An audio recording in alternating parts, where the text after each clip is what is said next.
Grabe. Merong 20 million. Grabe! Ang ganda though. Pero ano yung pinaka-expensive na bag talaga sa world? Yung green. Pre-loved? Pre-love. Pre-loved tapos 2.6. Grabe. Yung nakita ko around 5 million.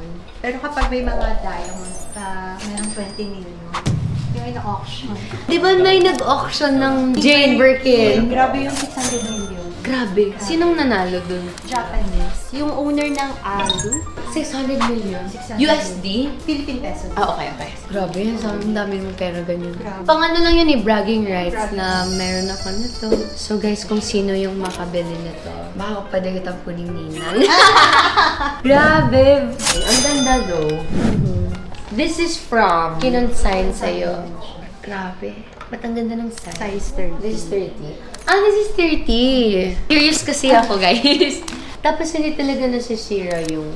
Matibay siya. Matibay talaga siya. Pagbalik ko dito, pag ito wala na, congrats sa'yo. Ang ganda. Congrats, Miss Gian. Thank you. I'm excited for your new store.